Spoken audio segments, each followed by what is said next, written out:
Hey guys, welcome to another vlog, and today we're gonna talk about click tracks. This is also a topic where there is a lot of discussion and a lot of contradictions and a lot of misunderstandings, so I thought maybe I could actually give my own opinion and my own reasons why I think in that way.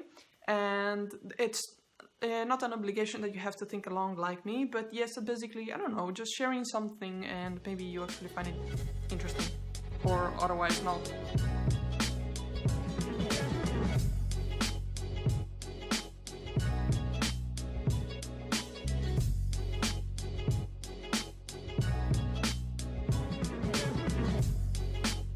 So I have just finished my tracks of Ableton, and this is the first time I ever made tracks in Ableton. I had to basically learn a Mac and an Ableton at the same time, so that was like really weird and really confusing.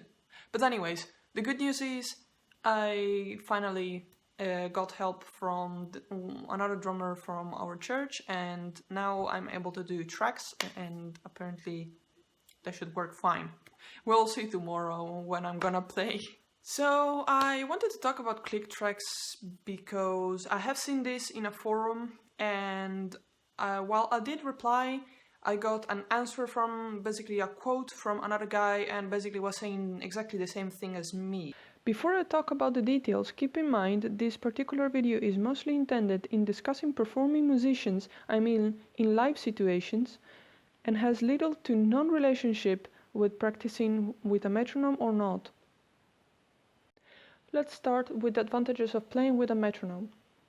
It obviously gives you a steady tempo, in other words, consistent and equal speed of a musical piece or song you're playing.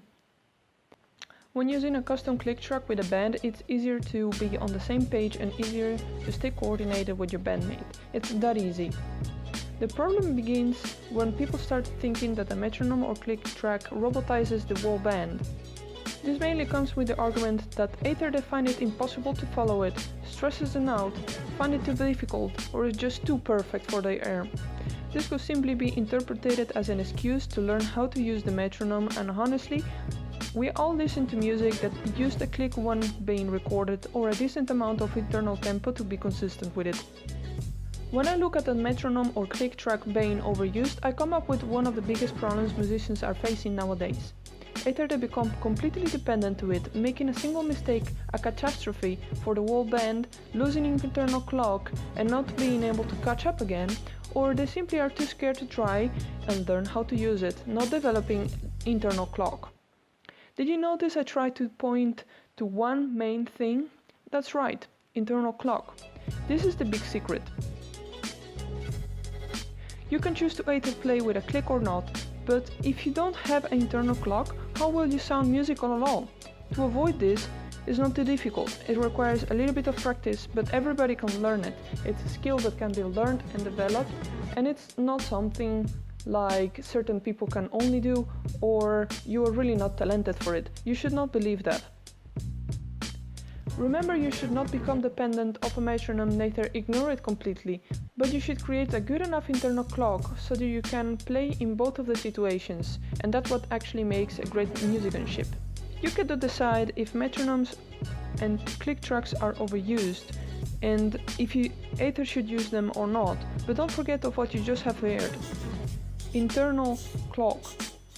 Question of the day: do you think that metronomes are being overused, and what's your opinion about it? Let me know in the comments below. And if you did like this video, please let me know, put in a like below, and if you're new here and you haven't subscribed yet, really consider subscribing, because I upload this kind of discussions. I upload drum vlogs, and I'm trying to share my life as a musician, especially a drummer. See you next time!